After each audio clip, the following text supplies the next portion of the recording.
आज 26 जनवरी है, Republic day है, यौम जमहूरिया है। मैं आपको उसकी मुबारकबाद पेश करता हूं।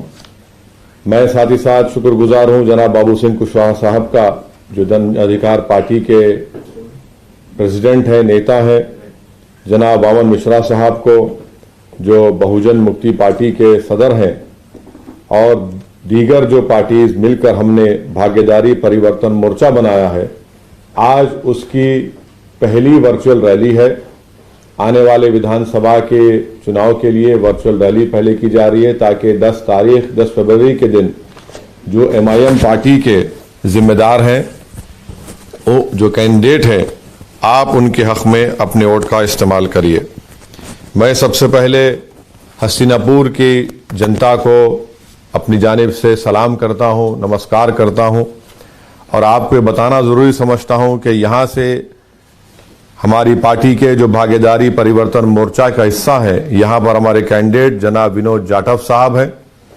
और आप जानते हैं कि हमेशा ये देखा गया कि जो कोई भी हस्तिनापुर जीतता है वो पार्टी सरकार में आती है। एक श्राप सा लग चुका हस्तिनापुर विधानसभा को। आप बताइए कि जब पंडित नेहरू ने चंडीगढ़ और हस्तिनापुर बनाने का ऐलान किया, चंडीगढ़ इतना तरक्की कर गया, मगर हस्तिनापुर में कोई तरक्की नहीं हुई। आप ये भी जानते हैं कि हस्तिनापुर में कृष्णा सर्किट में टूरिज्म में इसको शामिल किया जा सकता था, मगर बीजेपी की सरकार जो डबल इंजन कहलाती है, हस्तिनापुर में अब तक एक रेलवे स्टेशन उन्होंने नहीं बनाया। हस्तिनापुर की जनता जानती है कि हर साल बारिश जब होती है तो खद्दर का जो इलाका है वो पानी में डूब जाता है। ये डबल इंजन की सरकार हस्तिनापुर में मोदी और योगी की एक ट्रेन का स्टेशन नहीं बना पाई, एक रेलवे ट्रैक नहीं बना पाई। इतनी बड़ी तारीखी ऐतिहासिक जगह है, उसको कृष्णा सर्किट में शामिल नहीं किया। और फिर जो गन्ने के किसान हैं, वो जो बार बार इस बात का डिमांड कर रहे हैं कि गन्ने पर कीमतें बढ़ाई जाए, ये डबल इंजन की मोदी और योगी की सरकार झूठी साबित हुई कि किसानों से कहा कि उनकी इनकम को डबल कर दिया जाएगा, वो झूठा साबित हुआ। फिर हस्तिनापुर की जनता जानती है कि वहां पर स्कूल के नाम पर कोई बिल्डिंग नहीं है। हस्तिनापुर की जनता ये भी जानती है कि अल्पसंख्यक समाज के, हमारे OBC भाइयों को और मुस्लिम अक़लियत को, पिछड़े समाज को, वहां पर स्कूल नहीं है, यूनिवर्सिटी नहीं है। एक डिग्री कॉलेज पिछले साल सैंक्शन हुआ, अब उसकी बिल्डिंग अभी कंस्ट्रक्शन चल रहा है। बसेस चलती हैं, नाम पे सिर्फ नहीं नजर आती, मवाना रोडवेज डिपार्टमेंट पर। हर जगह हस्तिनापुर में गंदगी, कचरा और सबका साथ, सबका विकास के झूठे बातें जो बीजेपी करती है, वहां पर आपको नजर आता है। हस्तिनापुर की जनता ये भी जानती है कि किसकी वजह से ओमकार सिंह तोमर ने खुदकशी की। हस्तिनापुर की जनता जानती है कि जो बीजेपी के जिम्मेदारों की वजह से ओमकार सिंह तोमर ने खुदकशी की। हस्तिनापुर की जनता वो भी जानती है कि किससे कहा गया था कि 15 लाख रुपए दो, वरना तुमको एसिड डालने के केस में तुमको गिरफ्तार कर दिया जाएगा। हस्तिनापुर की जनता ये भी जानती है कि कार्तिक पूर्णिमा स्नेहा मेला की तामीर का कंस्ट्रक्शन की बात कब से की जा रही है, उस पर कुछ नहीं होता। इसीलिए मैं हस्तिनापुर की जनता से ये अपील कर रहा हूं कि आप लोग मिलकर इस भागीदारी परिवर्तन मोर्चा, जिसमें हम बाबू सिंह कुशवाहा साहब को ये तय करे हैं कि अगर उत्तर प्रदेश की जनता हमको सत्ता देती है तो पहले 2.5 साल के लिए हमारे बड़े भाई जनाब बाबू सिंह कुशवाहा साहब इस भागीदारी परिवर्तन मोर्चा के मुख्यमंत्री होंगे, और 2.5 साल के बाद हमारे दलित समाज के लोग मुख्यमंत्री रहेंगे।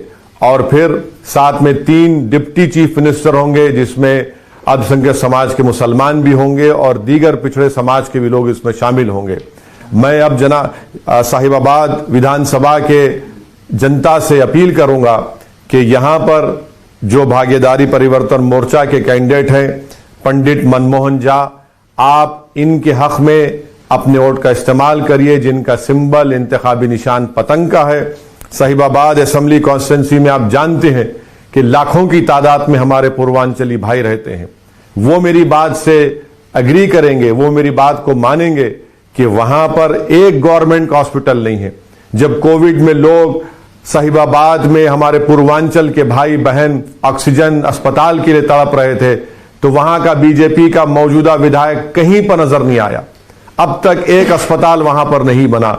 आप ये भी जानते हैं कि सिर्फ मेट्रो में नोएडा सेक्टर 62 में सिर्फ 2 पिल्लर डाले गए और साहिबाबाद की जनता के लिए कोई ट्रांसपोर्ट का इंतजाम नहीं है। बेरोजगारी साहिबाबाद और हस्तिनापुर और उत्तर प्रदेश के नौजवानों का मुकद्दर बनकर रह गया। ये डबल इंजन की बीजेपी, योगी और मोदी की सरकार ने उत्तर प्रदेश के नौजवानों को ठगा है। खास तौर से पिछड़ा समाज के नौजवानों को कोई रोजगार नहीं दिया। पीने का पानी, खास तौर से साहिबाबाद में खोड़ा जैसे इलाके में साफ पीने का पानी उनको नहीं मिलता। तो ये तमाम मसाइल हैं। इसलिए मैं हस्तिनापुर और साहिबाबाद की जनता से अपील करूंगा कि 10 फरवरी के दिन पतंग के निशान पर बटन दबाइए। और खास तौर से हम साहिबाबाद के अल्पसंख्यक समाज के लोगों से एक दरमंदाना अपील कर रहा हूं कि यहां से अगर आप पंडित मनमोहन झा को कामयाब करेंगे तो ये सही मानों में सेकुलरिज्म की कामयाबी होगी, ये सही मानों में भाईचारगी की कामयाबी होगी, ये सही मानों में फिरका परस्ती की, कम्युनलिज्म की शिकस्त होगी। इस चीज के लिए हमको काम करना है और इसीलिए हम तमाम लोग मिलकर आए हैं। और मेरी आपसे अपील है कि 10 फरवरी के दिन आप वोट डालें इस भागीदारी परिवर्तन मोर्चा के लिए।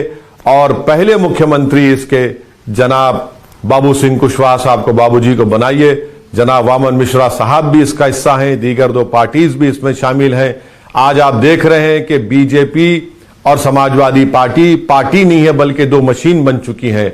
अगर उस मशीन में किसी को डाल दिया जाएगा, कोई क्रिमिनल होगा तो बीजेपी में चला जाएगा तो साफ सुथरा हो जाएगा, और अगर समाजवादी पार्टी के मशीन में किसी को डाल दिया जाएगा तो सेक्युलर हो जाएगा। आप बताइए कि आरएसएस से ताल्लुक रखने वाले लोगों को समाजवादी हसनपुर से अपना टिकट देती है। सुनील सिंह नामी शख्स जिसने क्या क्या कहा था कि अगर योगी को मुख्यमंत्री बनाया जाएगा तो बीजेपी के दफ्तर में कपड़े धोऊंगा, प्लेट्स धोऊंगा, आज वो समाजवादी पार्टी में शामिल हो चुका है। इसीलिए इन लोगों की इन दोगली पॉलिसी को, इनके इन झूठे वादों को आपने पहले भी आजमा चुके हैं। एक नया विकल्प के तौर पर आपके सामने ये कमजोर लोग मिलकर आए हैं। आप इन कमजोरों को ताकत बख्शिए ताकि आपको ताकत मिले, आपको इंसाफ मिले, नौजवानों को उनका हिस्सा मिले। जैसा कि अभी बाबू सिंह कुशवाहा साहब ने कहा कि जिसकी जितनी आबादी उसकी उतना हिस्सेदारी। ये पूरी लड़ाई हिस्से की है और हिस्सेदारी की लड़ाई में हम हस्तिनापुर, साहिबाबाद, बल्कि पूरे उत्तर प्रदेश की जनता से अपील कर रहे हैं कि आइए अपना हिस्सा लीजिए। बीजेपी आपको हिस्सा नहीं देगी। हिंदुत्व के नाम पर आपको वोट लिया और ठाकुर राज आपको मिला। वहीं पर समाजवाद और सेकुलरिज्म के नाम पर आपने सपा का साथ दिया, आपको क्या मिला? सिर्फ एक तबके का, एक बरादरी का, एक जात का आपको उनको फायदा मिला। तो आज आप अगर इस भागीदारी परिवर्तन मोर्चा के हक में अपने वोट का इस्तेमाल करेंगे तो मैं आपको यकीन दिला रहा हूं कि सही मानों में तमाम कमजोरों को उनका हिस्सा मिलेगा, उनको इज्जत मिलेगी, डिग्निटी मिलेगी। यही चंद बातें मुझे आप तक कहना था। 10 फरवरी के दिन मेरी फिर से साहिबाबाद और हस्तिनापुर की जनता से अपील है कि पतंग के निशान पर बटन दबाकर आप अपने हिस्से की लड़ाई लड़िए, अपना हिस्सा हासिल करिए, ताकि उत्तर प्रदेश में एक इनकलाब बरपा हो, उत्तर प्रदेश में कमजोरों को एक ताकत मिले और उनको इज्जत मिले। यही हमारी आप तमाम से अपील है। बहुत बहुत शुक्रिया।